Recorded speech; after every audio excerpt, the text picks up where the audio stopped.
What's going on, guys? Welcome back to my channel. My name is Omar Alfaro, where I talk to you guys about real estate, about investing, about regular traditional real estate as well.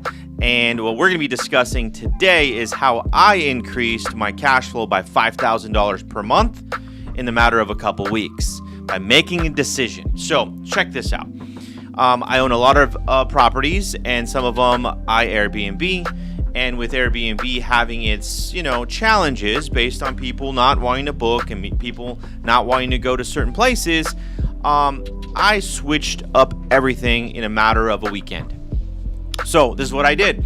I ran the numbers for 2022 to figure out exactly what our, profit margins were on all of our Airbnbs. Actually, 4 of them out of the 6 that we have. And those 4, obviously some of them did okay, other ones broke even, and another one was negative because of a high expense that I had to replace an air conditioning unit.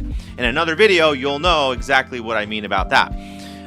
And so we ended up removing them from the Airbnb availability, and we went out there and we put them out there for rent. And guess what?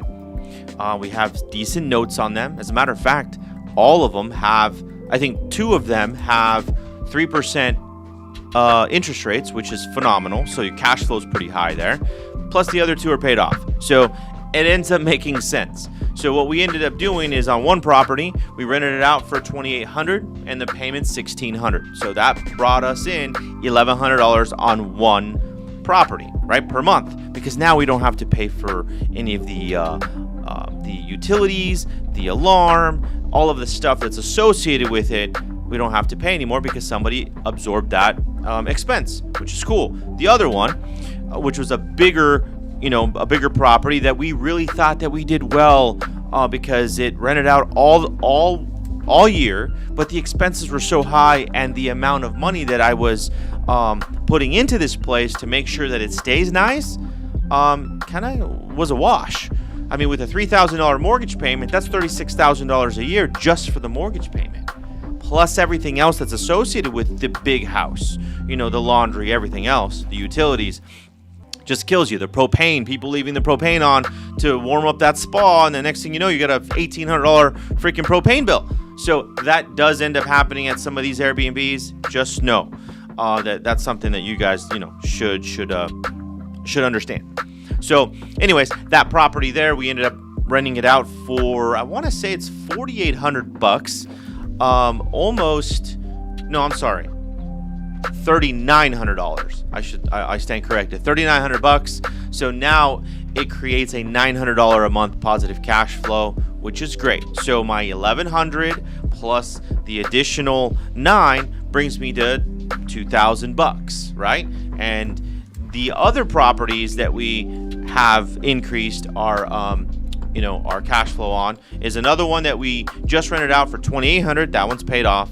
And then another one for $12,000. So just right there, that's $5,000. That's exactly how I increased my cash flow to $5,000 per month without any headaches. And guess what? 2 of them paid for 6 months in advance. The other one paid 3 months in advance. So I'm committed to them for the next year. And immediately now I have $5,000 a month that I can allocate towards something else that will probably produce an additional $4,000 or $5,000. So now we're sitting here positive of $10,000 if you really think about it. So guys, this is something that I did create over a weekend because I go through my expenses, figure out exactly if you're really making a bunch of money, because it does seem like all these Airbnbs are making a crap load of money. They're really not, because if they sit there and write it all down, they're either negative or barely positive. And if they're barely positive, they might have to reevaluate. And if they're really positive, even better. But check this out. It's probably the same as if they were just rented out to a normal tenant that has consistently every single month and you don't have to do anything. So that's why I chose to change up the model for the next year. So I just made $60,000. So guys, yes, $60,000 this last year, or this next new year coming up. And yeah, that's what I wanted to explain. I hope you guys enjoyed it. Make sure you subscribe to the YouTube channel, where we're going to be talking about more investments, more real estate stuff, and stuff that I actually go through and I share with you all. So hopefully you guys get something out of it, and it'll help you in your investment journey.